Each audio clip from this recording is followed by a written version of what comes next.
Good afternoon, all. Today's topic is about documentation. Till now, you must have heard that there is a litigation in the court. But before litigation, there is one more step that is about documentation. Now, documentation maybe there are many types of documents. It may be a building agreement or it may be a memorandum of understanding between two people.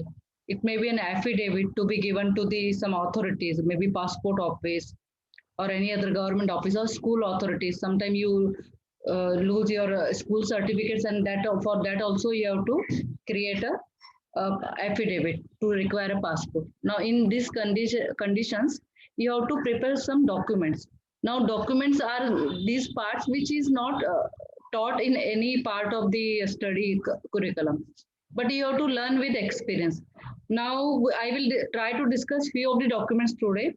The most popular is of course affidavit. This is also called this Pratigna Patra in Hindi.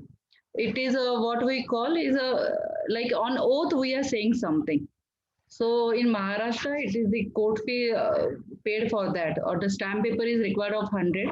But then let me tell you, there is a general resolution, that is a GR of the government, and which is saying that for passport office or in government authorities, when you are giving the affidavit, it need not be on the stamp paper. It can be on the simple green ledger paper like this. You can have a ledger paper if you are giving to police authorities or passport authorities. But always remember this, uh, see that stamp paper is not required for every purpose, and how much stamp paper is required, that is also another thing. For power of attorney, sometimes it is 100, sometimes it is 500. So this you will know with experience why it is required 100, why it is 500. We are not going to detail all this. Once you go to the court, you will be knowing it. Even the typist there will guide you. So sometimes the typists and clerks of the court are also your seniors. If they have a lot of experience, try to spend some time with them. With their experience, they can enrich you. So these are the people who guide you. So never underestimate a person from the court who may be just a clerk, or he may be just a clerk to an attorney. Attorney means lawyer, but if you go in the inner part of Maharashtra, they call the clerk as an attorney. हाँ माझा attorney है, ये मेरा attorney है, this is the way. तो attorney का मतलब तो लॉयर ही होता है, एजेंट भी होता है. But as we call ourselves attorney, but it is also an attorney. Now there is a power of attorney, there is a will, there is indemnity bond, there is agreement. Now this agreement is always between two people, so it need not again be on the stamp paper. This also you have to remember. So agreement, many people prepare the agreement on the stamp paper, which is wrong. Agreement is between two people. Whatever is said on oath is always on the stamp paper. But then again, there is another thing. When affidavit is on oath, if it has to be given to government offices, it has to be submitted before the government machineries. Molestation passport, as I said, will never be required a passport, 100 rupees stamp paper. I am saying about this Maharashtra. Now, I want to distinguish between the power of attorney and will. Very important distinction, difference is power of attorney is power given to another person as an agent. Power of attorney is the having the power. Where I am giving the power of attorney. If I am going out of Mumbai and there is a flat in Mumbai, and I want to give it on rent. Due to some reason, I could not give it and I can't come back from Delhi. So I'll give power to my husband or my friends or my daughter or my relatives, my sister, anybody, my brother, I will give. So he can do when I am not there on my behalf, he can do all the work. There is a possibility I'm going out of country. In those conditions, also I can give power of attorney. Power of attorney. There are so many types. Also, there is a power of attorney video which Vandana will put in group later on. I have prepared a detailed video about types of power of attorney, how it has to be used. So there are many types of power of attorney. Go through that video. Now, for simple to understand power of attorney, when I am alive, I can give power of attorney. But once I die, the power ends. After my death, my power of attorney cannot be used by anybody.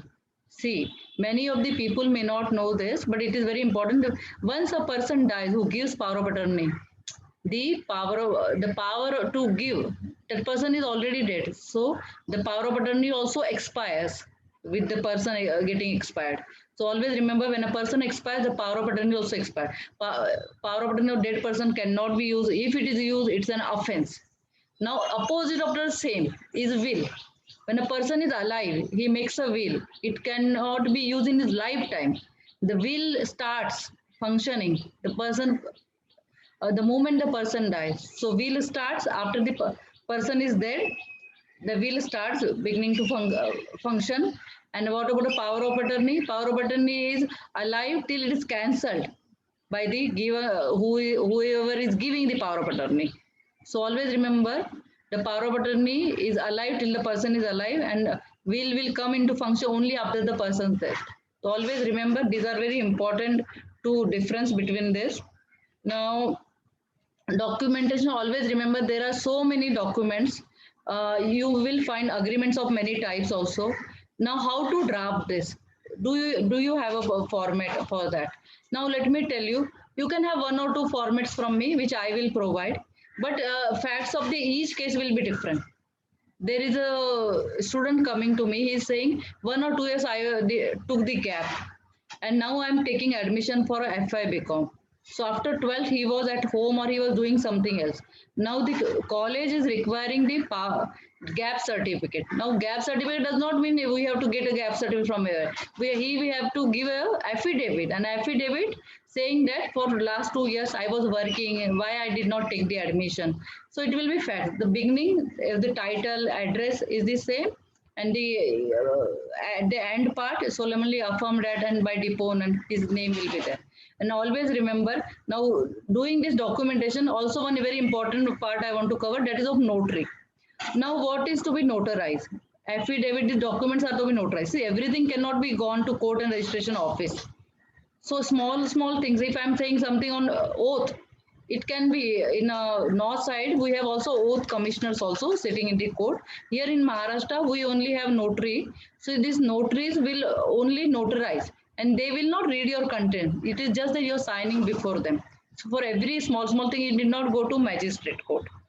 The magistrate will not, before me, he will sign this, or he will not even notarize, or he will verify the contents of your affidavit. So you have to go to notary. So notary is also appointed by the state government or the central government, depends on, but the powers of the notaries are same.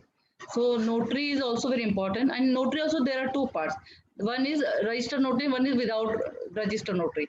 Now registered notary does not mean you have to go to registration office. They maintain a register where you can sign. That is an additional proof that you have personally gone there. So if an affidavit is very important, you do not know to the client completely. It is she is not your relative. It's better to take his signature in the register of kept by notary. So it's a, you are also safe and the client is also safe. Now will also there will be a question which will arise for will.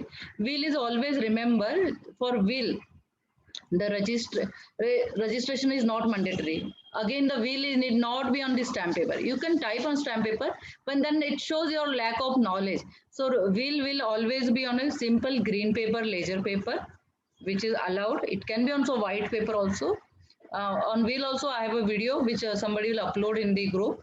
Now for will, always remember, it need not be on stamp paper. It has to be attested by two witnesses, and doctor certificate is very compulsory. These three things are very important for the will. And will can be notarized, that is registered notary, or it can be registered. So no, even notarization is for that reason is not compulsory, as long as two witnesses and the doctor certificate is available. Always remember that. But it's better to at least notarize it to be on a safer side. Even client gets satisfaction that work has been done properly. Even in his mind is set that I have signed it, and even the his family also. If somebody makes a dispute, then a notary will be an additional registered document to show that the document was properly made. Now, after the will is done, always remember, keep the will original with the person who has made it, and don't give the person to whom you are going to who is going to be beneficiary. Always try to keep it either in your locker, bank locker, if the family knows it, or the nearest person whom you know that you trust completely. So that is also another part, because sometimes there are two ways, three ways. So always whenever a client comes to you, always ask him whether he has prepared a will in the past. Then you have to mention he has prepared the will in the past, and this is his last will, and he's cancelling all the previous will. So this is also very important to know about all this. Now, memorandum of understanding is very small thing. It is the understanding between two people. Again, it need not be registered. See, agreement is not on oath.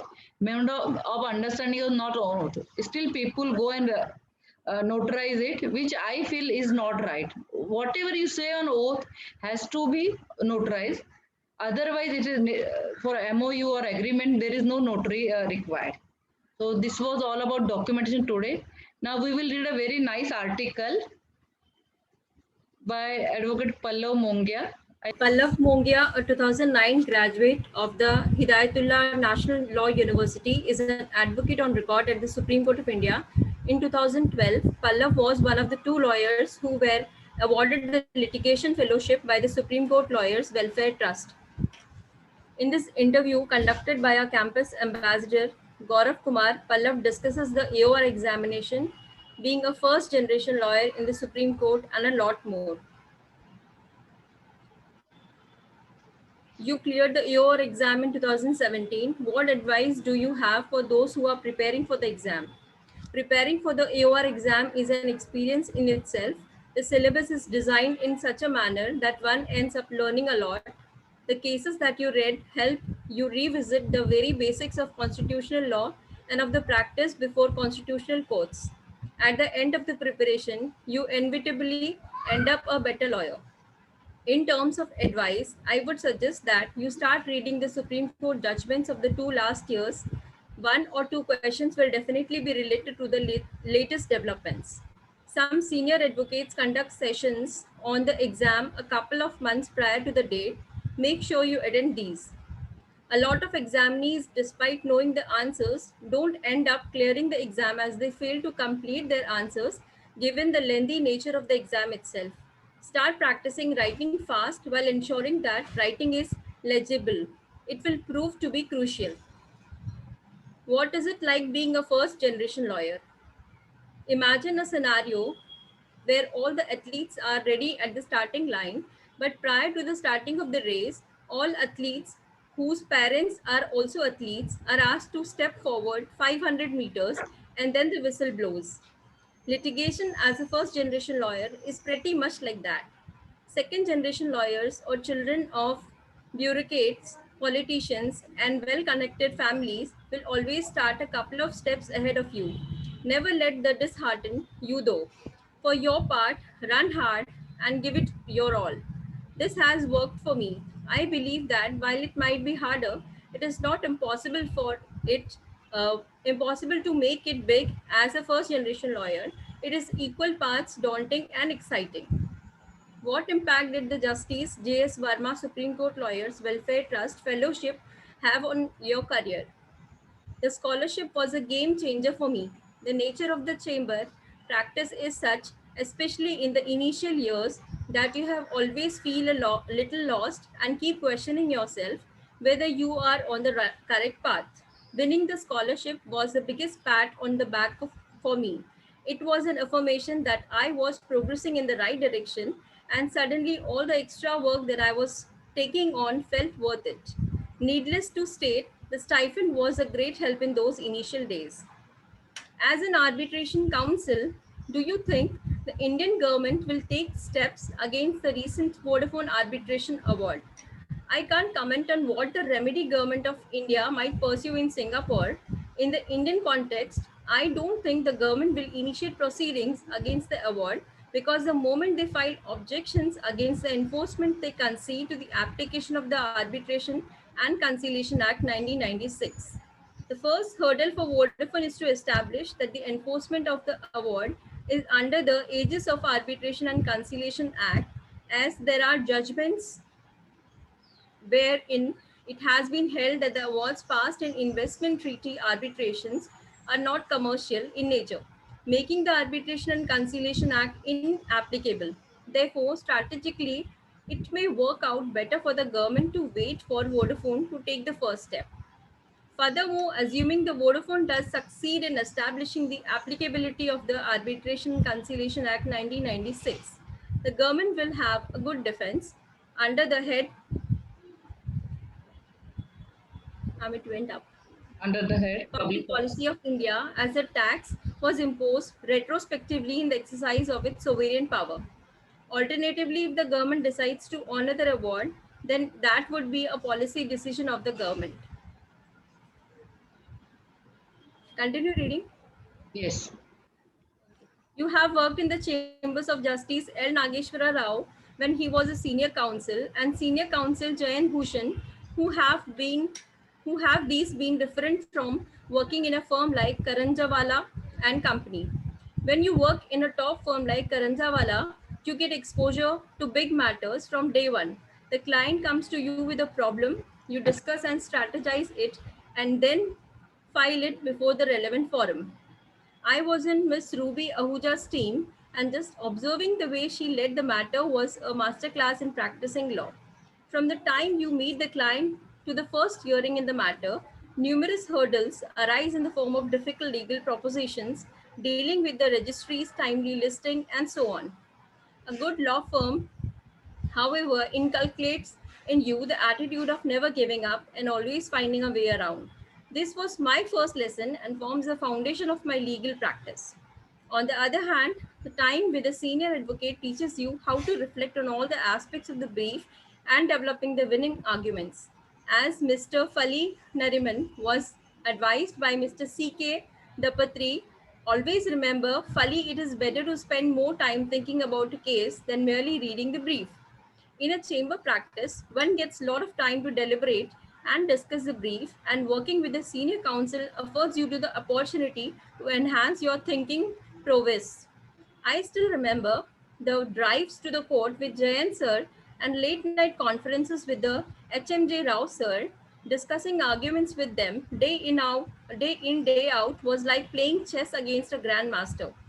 You lose on most occasions, but are bound to leave the table a better player. What advice do you have for those who are planning to take up litigation? They say that you are always being watched, so my advice is always put your best foot forward. You never know who is watching you. Most of my clients are those who have seen my work and then come to me for representation. At the end of the day, you must believe that your work speaks for itself. Mr. Nariman starts his book Before Memory Fades by saying that out of the blue, you meet people who lend you a helping hand when you need it the most. I have been lucky to meet some of those people. Most of it is hard work, that some of it's just scripendits. Have a circle of 3 4 colleagues who share your passion for law. Discuss your matters with them. Help them out and seek their help. Reflect with them on bad days. It acts a great support system. Lastly, always remember to find joy in the draft, well done, or a brief, well argued, because at the end of the day, you are here because you love law and not for anything else. My parting 2 cents would be then the 10,000 hour rule never goes out of fashion. Even if you are an introvert like me, work is bound to come if you are good counsel. Focus on owning your skills and being the best version of you. Everything else will fall in place. Thank you, Vandana. Thank I you, will ma'am. read the last line again. My parting 2 cents would be that the 10,000 hour rule never goes out of fashion. Even if you are an introvert like me, work is bound to come if you are good counsel. Focus on owning your skills and being the best version of you. Everything else will fall in place. Now, see, what did he say? See, he has also passed AOR examination. He is also very young, and whatever he has done, he is also first generation lawyer. Still, he could make success.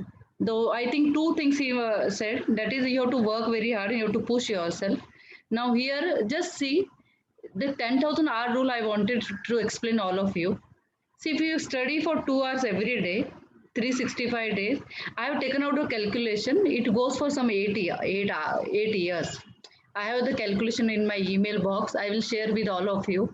Now, if you study for 2 hours every day, so if you, the idea behind the magic of the 10,000 hour rule study, if you study any subject 10,000 hours, it may be a cricket, Cricket is of course to be played. It may be anything, badminton or tennis. And here we are in the legal field, so law. If you read for 10,000 hours with proper study, you can be a master of the that subject. So if all, see, you all are very young, you have the age on your side.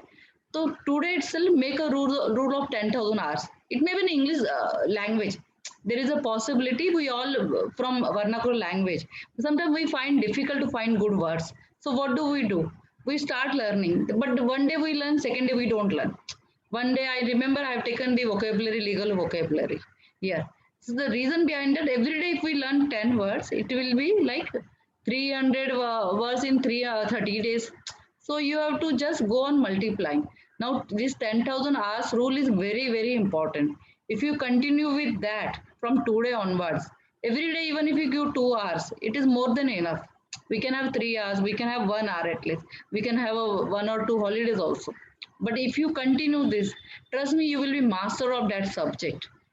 And it's let me tell you, it's not about you got a case and you have to study. You have to study extra other than that. And I have been told Sachin Tendulkar and many other who has been successful have really followed this 10,000 hour rule, and they have been mentored at that level.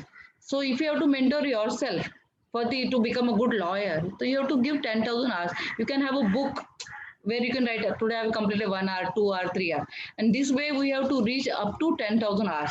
And this is extra studies than your regular studies. Always remember this. It's not that I have got a case, I will study. No, not that. Or I will work in the chamber of some lawyer. No, it is 10,000 hour rule which you have to follow. Now, another important thing, so is the attire. What you wear speaks before you speak in the court. Always remember, you should be properly dressed. And properly dressed doesn't mean you have to spend a lot of money on your dress. Simple white and black is enough. That is the rule. Some people say, why should I wear? I want to wear colors. So don't become a lawyer then. It's a court. The judge comes in a perfect, if it's a lady, I've seen perfect sari with collar blouse properly. Try to do it. Not because you want to impress somebody, because you want to project, you want to give a reputation of being a good lawyer. So your attire should be very nice. It should be clean. And whatever band you put, it should be very clean. It costs only 30 rupees. Invest in that. Sometimes I see there are it's very dirty, the bands are. So it's very, it feels, what, see, just the judge, you want a favorable order from a judge. And if your band is not good looking, what will happen? What I will think, she is not serious, he is not serious. The judge will feel she is not serious. Even a junior comes to me and if he is clumsy, I will never like it. I want you, if it are regular, your friends outgoing, you can wear whatever you want. But if you are coming, no sleeveless, no cleavage showing, you should be properly dressed, whether you are a man or woman. You cannot wear jeans to the court. People wear jeans to the court, which is not a office attire. And there is no Saturday in the court. Always remember, it's a complete working day. The judge always comes in uniform. What stops you from coming in uniform? I used to go to near Madhya Pradesh Balaghat, one court.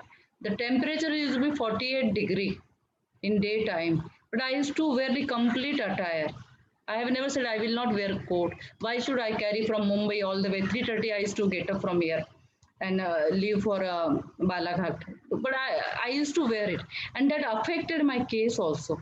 I have heard that whenever I had been, I was a part of one seminar where a senior judge was there. And what he was saying, that whenever a junior came in proper uniform, I was little liberal in giving orders to the court, to that junior, favorable order, little bit.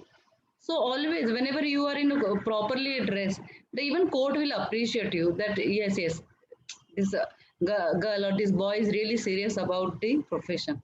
So this is one aspect where nobody will tell you that you. And this band also, which we tie as a tie for, it should be clean. It is always white. But then it should be, if it is not clean, but the first impression will be like you are speaking from your mouth, and जो court का नजर होता है पहले आपका band पे आता है. Always remember that. And if it is unclean, nobody will like it. And it costs only 30 rupees.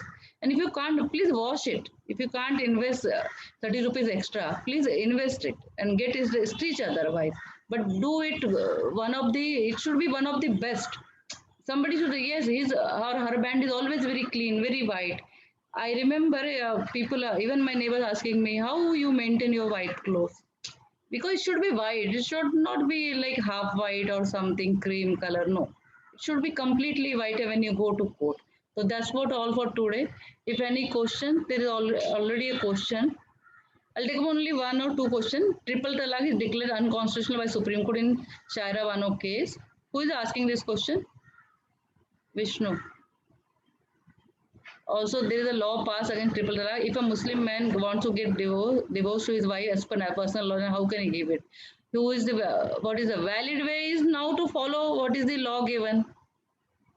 There is a law passed by parliament. The court has to, the person, whoever wants to, they have to follow that. He cannot now, the personal law has been, there has been amendment. So whatever parliament pass, it will govern the whole of the country now. Any more questions?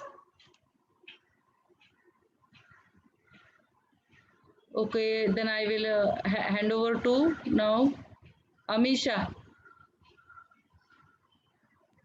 Yes, ma'am.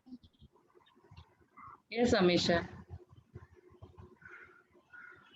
A warm and a pleasant afternoon to everyone present here. I am Amisha Jain from Nari Gursahani Law College. It is indeed my privilege to propose a vote of thanks and acknowledge the efforts of all of one who have made this event a successful one. Today's session reminds me of few words by the most famous and legendary Thomas Jefferson. He said, "A lawyer without books is like a workman without tools." As our journey towards being a good lawyer is unfolding day by day, all of us are truly thankful to our very respected advocate Anita for investing priceless time and for dedication hard work in making all of us. I also extend my gratitude to Anita ma'am for the volunteers and all the interns. Amisha, can you do it again? It was very well from that person quote. Unmute yourself because your voice was breaking, dear. Unmute yourself first. Can you do it again?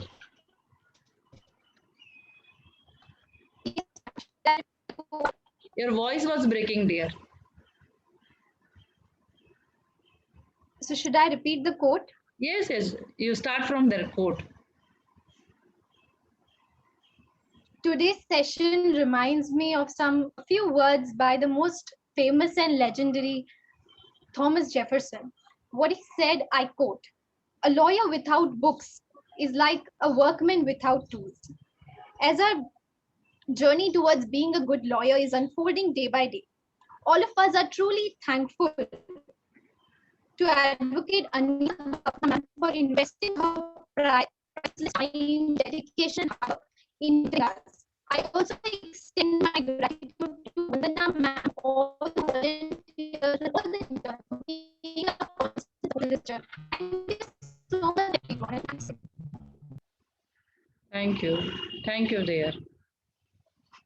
Okay, I'll end this session. Anybody wants to speak?